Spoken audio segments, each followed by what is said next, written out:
Forteza, bonjour. Bonjour. Vous êtes député des Français de l'étranger et justement votre circonscription regroupe 33 pays d'Amérique latine, dont le Brésil et les Caraïbes. La situation au Brésil, oui, inquiétant. Hein. C'est inquiétant. Que disent les Français qui sont installés là-bas? Ils sont très inquiets? Ils sont très inquiets. Ils disent qu'il y a eu une gestion irresponsable au niveau politique. Et on voit qu'il y a une crise politique aussi qui s'installe.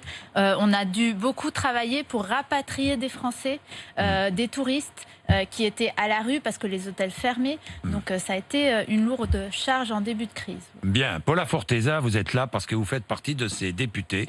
Vous êtes 66 en tout, parlementaires qui font des propositions pour l'après. Des propositions sociales, économiques, environnementales pour gérer l'après-crise.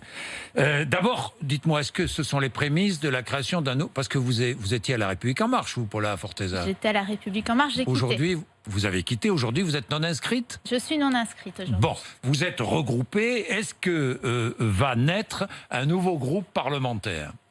Je savais que vous allez me poser cette question. Évidemment, je ne savais pas que vous alliez commencer par là. Il n'y a aucun lien entre le jour d'après et l'éventuelle création d'un groupe.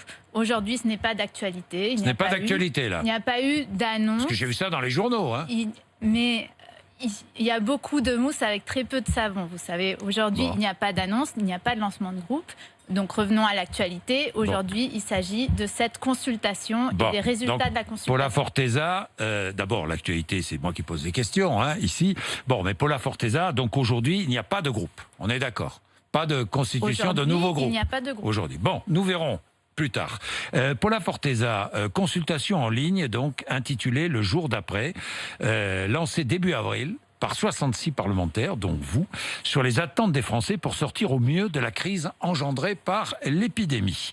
Vous êtes avec Mathieu Orphelin, entre autres, sur cette initiative, et vous nous dévoilez ce matin en exclusivité les propositions. 8700 contributions reçues, ce qui est considérable, venu de plus de 26 000 citoyens, mais aussi de syndicats, d'associations, de collectifs, qui font des propositions. Il y a eu 22 ateliers par visioconférence qui ont été organisés.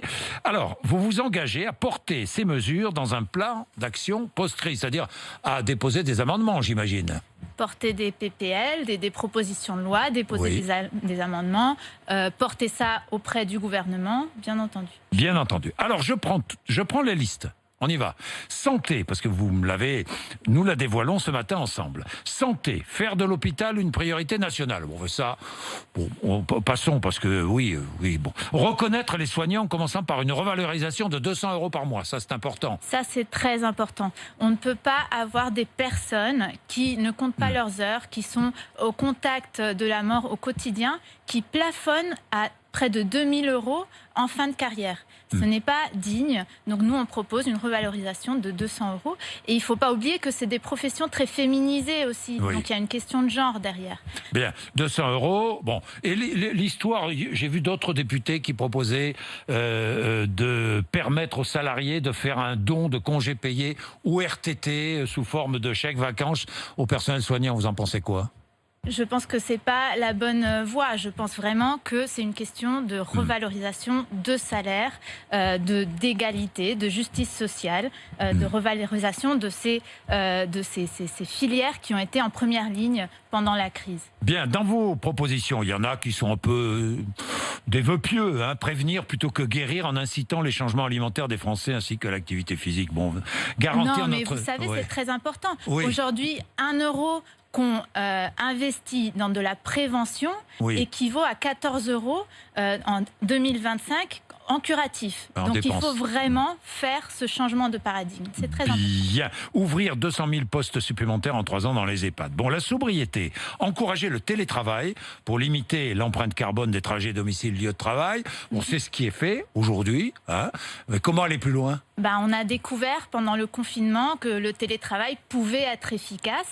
Donc il faut l'élargir, il faut le généraliser là où c'est possible, en faisant attention parce que ça peut rimer aussi à aliénation, parfois à les syndicats isolement. sont contre. J'ai vu la CGT qui était absolument contre. Il le faut le faire de télétravail. façon partielle. Il faut aussi savoir que Oui. ça n'implique pas toutes les professions. Donc il y a un biais social derrière. Il n'y a que certaines personnes, certaines Bon. professions qui peuvent faire du télétravail. Mais ça a un impact écologique considérable. Donc il faut le prendre comme un levier. Taxer les véhicules individuels les plus lourds et les plus polluants, taxer les emballages inutiles et non recyclables, mettre en place un plan zéro plastique et encadrer la publicité dans l'espace public. La publicité, c'est une question très très importante parce qu'il faut qu'on change radicalement nos modes de consommation. Aujourd'hui, on est exposé à 2200 messages publicitaires par jour. Donc il faut encadrer dans l'espace public en enlevant des bâches publicitaires, en sanctuarisant certains espaces, par exemple les écoles, les paysages, les monuments. Il faut vraiment qu'on lutte contre cette surconsommation qui nous est un peu imposée par cette publicité constante. Alors, aller vers un revenu universel, ça c'est de la solidarité, en commençant par élargir le RSA aux 18-25 ans, créer un fonds zéro expulsion pour éviter les expulsions locatives, créer un impôt sur le patrimoine exceptionnel, revoir l'impôt sur le revenu pour le rendre réellement progressif. Rétablissement de l'ISF ? Alors là, on parle d'un impôt dans une durée limitée pour financer la crise et la relance. Oui. Et donc, on parle d'imposer vraiment le 1% les plus riches. Donc, on pourrait en sortir, lever à peu près 10 milliards d'euros qui pourraient permettre de financer un plan hôpital, qui pourrait permettre de financer la mise en place de ce RSA pour moins de 25 ans, de ce revenu universel. De 18-25. Voilà. Donc, c'est un impôt ponctuel dont on parle, qu'il faudra lever au plus vite. Souveraineté, arrêter l'artificialisation des sols, renforcer à hauteur de 10 milliards d'euros en 3 ans l'investissement des collectivités territoriales dans la transition écologique, soutenir massivement le développement de projets alimentaires territoriaux, assurer une participation citoyenne effective en multipliant les expérimentations autour du tirage au sort et les initiatives de budget participatif, mettre en place une véritable éducation aux fausses informations, mettre en place un véritable Green Deal européen et mettre en place un Buy European Act. Voilà. Donc ça, c'était vraiment une demande des citoyens. Ils ont senti qu'ils sont plus souverains en termes sanitaires, en termes alimentaires, en termes démocratiques. Ça a remonté de partout sur la plateforme de la part des experts. Donc il faudra relocaliser la production de masques, de médicaments, de tests, mais aussi la production de matières premières et de biens de première consommation. Donc vraiment en revalorisant nos territoires, en travaillant sur le circuit court. Donc vraiment, tout ça, il faut qu'on aille de l'avant et c'est vraiment une urgence. C'est un changement de modèle et il faut qu'on le travaille au niveau européen, bien entendu. Merci Paula Forteza d'être venue nous voir, députée des Français de l'étranger, Amérique du Sud, Caraïbes. Il est 8h21.